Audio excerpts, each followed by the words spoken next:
Prince residential senior secondary school की online क्लासों में आप सभी का स्वागत है। मैं आर के शर्मा, राजनीति विज्ञान का अध्यापक, कक्षा 11वीं कला वर्ग।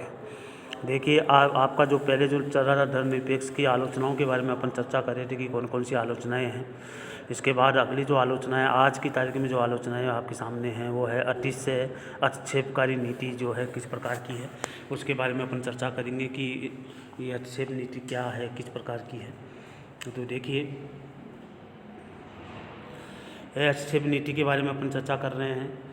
अतिशय अक्षेपकारी चौथी आलोचना कहती है कि धर्मनिरपेक्ष उत्पीड़नकारी है। चौथी आलोचना कहती है कि उत्पीड़नकारी है, माने कष्ट देने वाली है, लेकिन ऐसा नहीं है। चौथी आलोचना कहती है कि जो धर्मनिरपेक्ष है वो क्या है, उत्पीड़नकारी है, माने लोगों को कष्ट देने वाला है धर्म, और समुदायों को धार्मिक स्वतंत्रता में अतिशय अक्षेप करती है। ये भारतीय धर्मनिरपेक्षता के बारे में गलत समझ है। ये कह रहे हैं कि भारतीय जो धर्मनिरपेक्षता है वो ऐसी चीज़ नहीं है जो आप सोच रहे हो कि उत्पीड़नकारी है, ऐसा कुछ भी नहीं है। ये भारतीय धर्मनिरपेक्षता के बारे में गलत समझ है। ये सच है कि पारस्परिक निषेध के तौर पर धर्म और राज्य के संबंध विच्छेद के विचार को न मान करके भारतीय धर्मनिरपेक्षता धर्म में अक्षेप को अस्वीकार कर देती है, लेकिन इससे ये निष्कर्ष नहीं निकलता कि ये अतिशय अक्षेपकारी है। भारतीय धर्मनिरपेक्षता धर्म के सैद्धांतिक दूरी कायम रखने में चलती है। धर्म क्या होता है, सिद्धांत पे चलता है, तो हर धर्म अलग अलग सिद्धांत पे चलता है, हर व्यक्ति का सिद्धांत अलग होता है, तो हर धर्म ये कहता है कि इस सिद्धांत पे चलो।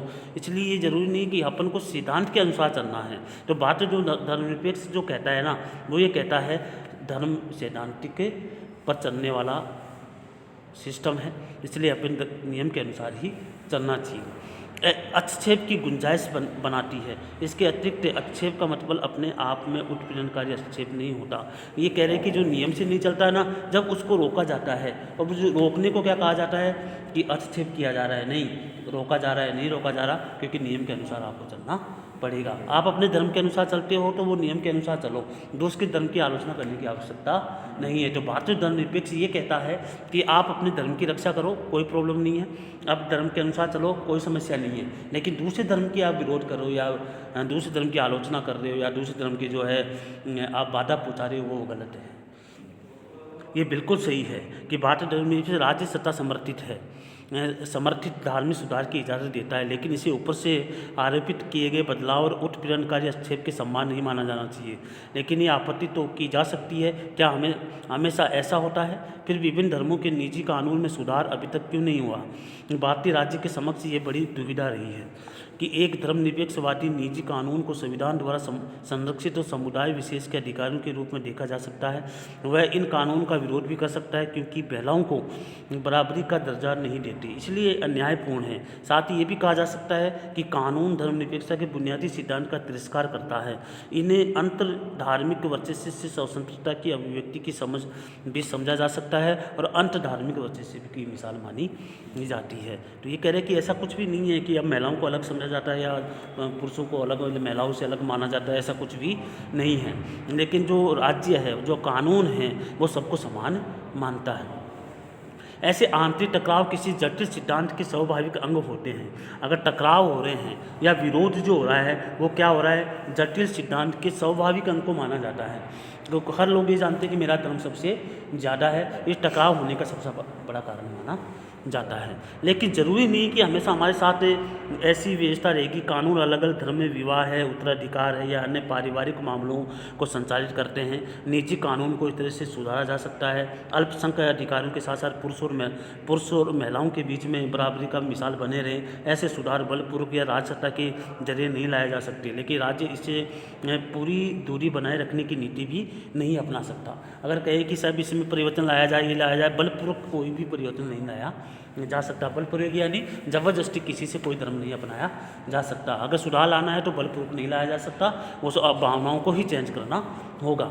इसे उदारवादी इसलिए अपना सकती है, राज सत्ता को हर धर्म के अंदर उदारवादी लोकतांत्रिक आवाज़ का समर्थन करने के जरिए मददगार की भूमिका निभानी होगी। अगर तो राज्य को क्या है, हर क्षेत्र में उसको अलग अलग भूमिका निभानी होती है। इसके बाद आता है वोट बैंक की राजनीति। तो वोट बैंक की राजनीति भी एक धर्मनिरपेक्ष को प्रभावित करने वाला एक पांचवा आलोचना मानी जाती है, क्योंकि जिस धर्म के लोग ज़्यादा होते हैं उसी धर्म के लोग कैंडिडेट खड़ा होता है, वो जीत जाता है। अल्पसंख्यक जो धर्म होता है उसके कैंडिडेट नहीं जीत पाता, तो वो धर्म में आगे नहीं बढ़ पाता है। तर्क ये दिया जाता है कि धर्मनिरपेक्ष वोट बैंक की राजनीति को बढ़ावा देती है और अनुभवजन्य दावों के तौर पर वह पूर्णतः असत्य भी नहीं है, मगर हमें इस मुद्दे को ठोस परिप्रेक्ष्य में देखना होगा। प्रथमतः लोकतंत्र में राजनेताओं के लिए वोट पाना जरूरी है, यह उनके काम का अंग है।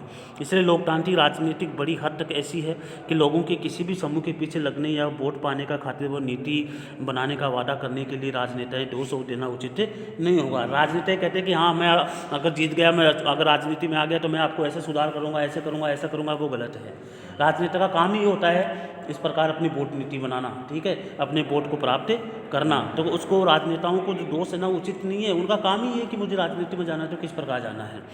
असली सवाल तो ये है कि ठीक ठाक किस मकसद से वोट पाना चाहते हैं। इसमें सिर्फ उन्हीं का हित है या विचारधारा समूह का भी हित है। यदि किसी राजनेता को वोट देने वाला समूह उसके द्वारा बनाई गई नीति से लाभान्वित नहीं है तो बेशक वह राजनेता दोषी होगा। यदि अल्पसंख्यकों का वोट चाहना चाहते हैं तो धर्मनिरपेक्ष राजनेता इसकी इच्छा पूरी करने में समर्थ होते हैं, तो वह उस धर्मनिरपेक्ष परियोजना की सफलता होगी। देखिए, आखिरकार अल्पसंख्यकों के हितों की हिफाजत करती है। लेकिन अगर कोई व्यक्ति विचाराधीन समूह का कल्याण अन्य समूह के कल्याण या अधिकारों को कीमत पर करना चाहे तब क्या होगा? यदि वह धर्मनिरपेक्ष राजनेता बहुसंख्यकों के हितों को नुकसान पहुंचाए तब क्या होगा? तब एक नया अध्याय पैदा होगा। लेकिन क्या आप ऐसे उदाहरणों के बारे में सोच सकते हैं? एक दो नहीं, बल्कि ऐसे ढेर सारे उदाहरण हैं ताकि आप दावा कर सकते हैं कि पूरी राजनीति तंत्र अल्पसंख्यकों के पक्ष में झुका है। इसका प्रमाण नहीं है। संक्षेप में, वोट बैंक की राजनीति खुद भी इतनी गलत चीज़ नहीं है। गलत तो वोट बैंक की वैसी राजनीति है जो अन्याय को जन्म देती है। महज ये तथ्य है कि धर्मनिरपेक्ष दल वोट बैंक का इस्तेमाल करते हैं, कष्टकारी के नहीं। तो बात है हर समुदाय के संदर्भ में सभी दल ऐसा ही करते हैं। तो ये राजनीति गलत नहीं है, राजनीति अपने लिए सही है। लेकिन राजनीति गलत कब होती है? जब दूसरों के साथ अन्याय किया जाता है। अगली जो आलोचना है, एक असंभव परियोजना। और अंतिम उत्मानपूर्ण आलोचना ये कह सकते हैं कि धर्मनिरपेक्षता नहीं चल सकती क्योंकि वह बहुत कुछ करना चाहती है। ऐसी समस्या का हल ढूंढना चाहती है जिसका समाधान है या नहीं है। ये समस्या क्या है? यही गहरे धार्मिक मतभेद वाले लोग कभी भी शांति में एक साथ नहीं रह सकते। सारे हमारे अनुभव बताते हैं कि ये दावा गलत है। भारतीय सभ्यता का इतिहास दिखता है कि इस तरह से साथ साथ रहना बिल्कुल संभव है, अन्यथा भी ऐसा हुआ है। ओटोमन साम्राज्य इसका प्रेरणादायी उदाहरण माना जा सकता है। लेकिन अब आलोचक ये कहते हैं कि सहअस्तित्व वस्तुतः असमानता की स्थितियों में ही संभव था, कि सहअस्तित्व की देश की राजनीति किस प्रकार बनी रहे इसका जो है संभव था। श्रेणीबद्धता आधारित प्रणाली हर कोई जगह पा सकता है। उसका दावा है कि आज ऐसा नहीं हो सकता क्योंकि अब समानता लाकर प्रभावी संस्कृति मूल्य में बनती जा रही है। अब क्या हो रहा है कि लगातार जो है इसमें से सफलता पाई जा रही है, लगातार समानता लाई जा रही है ताकि हर विकास हो सके, हर व्यक्ति का जो है जो चाहता है वैसे कार्य हो सके। इस आलोचना का जवाब दूसरी तरह से दिया जा सकता है कि एक असंभव परियोजना का अनुसरण नहीं करना, वरना भारतीय धर्मनिरपेक्षता भविष्य की दुनिया का प्रतिबिंब प्रस्तुत करती है।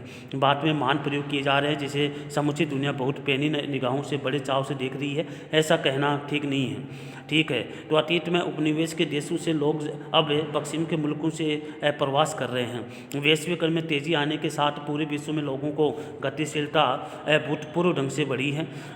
यूरोप और अमेरिका बड़े मध्य पूर्व के कुछ हिस्सों में धर्म और संस्कृति की विविधता के लिहाज से बाहर जैसा देखने लगे हैं कि समाज भारतीय प्रयोग के भविष्य का गहरी रुचि के साथ अवलोकन कर रहे हैं कि भारत के जो यूरोपीय देश हैं या अमेरिका जो देश है ना, वो भारत की संस्कृति को देख रहे हैं, भारत के विचारों को देख रहे हैं, भारत के सिद्धांतों को अपना रहे हैं। क्योंकि भारत एक ऐसा देश है जहाँ सभी तरह के जो हर प्रकार से वो समावित है, सभी धर्मों को मानता है, नीति अच्छी है, इसलिए हर लोग इसको अपनाने की कोशिश करते हैं। इसलिए आज आपका जो धर्मनिरपेक्षता का जो लेसन है वो कंप्लीट हो चुका है, पूरा हो चुका है। इसका होमवर्क आपको करना है। इसमें कुछ पॉइंट और हैं जो इम्पोर्टेंट क्वेश्चन हैं, वो कल की क्लास में आपको करवाए जाएंगे। जब तक के लिए जय हिंद।